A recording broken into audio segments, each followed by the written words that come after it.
The world is on fire, and this time the flames are not a metaphor. Right now, as you watch this, missiles are cutting through the skies of the Middle East. Oil tankers are frozen in place. American soldiers are bleeding on foreign soil, and a war that experts warned could reshape the entire global order has arrived, not in theory, but in reality. This is the story of how Iran struck back. Hard. It began on February 28, 2026, when the United States and Israel launched a surprise joint military offensive against Iran, one of the most extensive aerial campaigns in modern history. The strikes targeted Iran's nuclear facilities, ballistic missile infrastructure, military command centers, and top leadership. Within hours, Iran's supreme leader Ali Khamenei was dead. The world held its breath, waiting to see what Tehran would do next. Iran did not wait long. Within the same day, Iran launched massive waves of ballistic missiles and armed drones, not just at Israel, but across the entire region.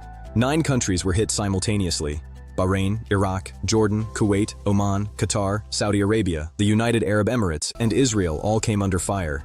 Iran had promised this, and Iran delivered. Now let's talk about what the world is watching most closely today. Iran directly struck Al Udeid Air Base in Qatar, one of the most significant American military installations in the entire Middle East, housing thousands of U.S. troops and advanced aircraft. 2 ballistic missiles hit the base. A drone targeted its early warning radar system.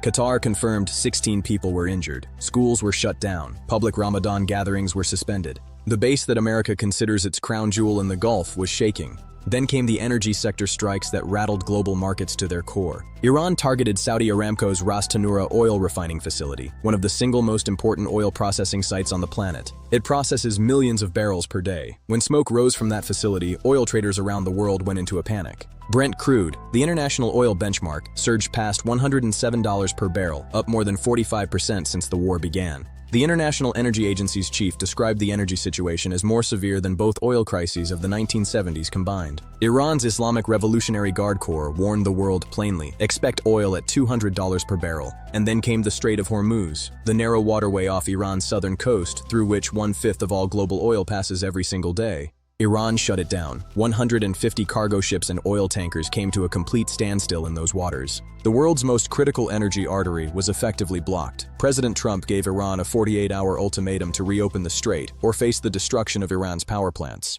Iran responded by threatening to shut all Gulf routes using sea mines if its southern coast was attacked. The standoff continues as of today. But Iran was not done, not even close. Iran also struck a U.S. air base inside Saudi Arabia. At least 15 American service members were wounded, with at least 5 in serious condition. In total, more than 300 American soldiers have been wounded since February 28, and 13 have been confirmed killed.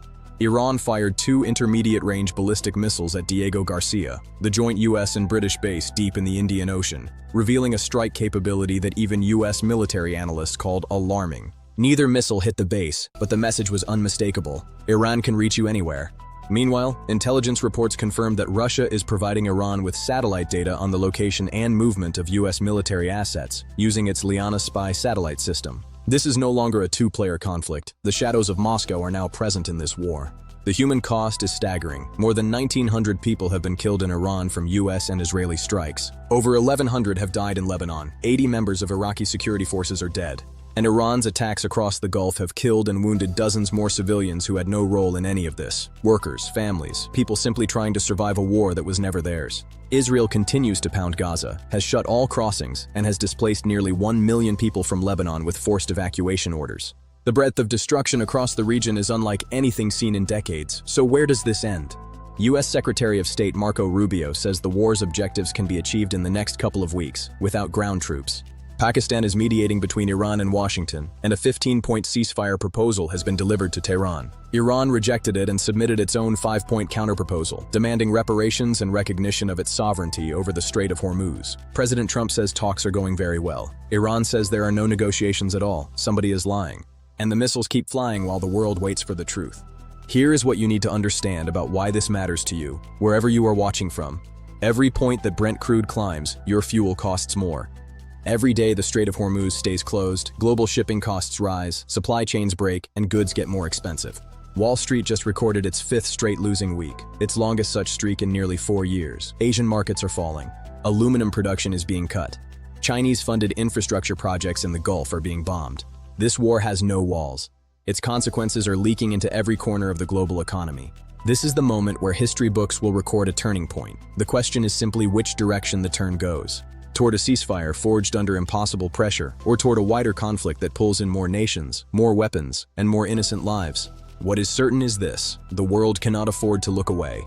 Not now. Not when the fires are this close, and the smoke is visible from everywhere. Stay informed, stay alert, and remember, every war ends. The question is always what is left standing when it does.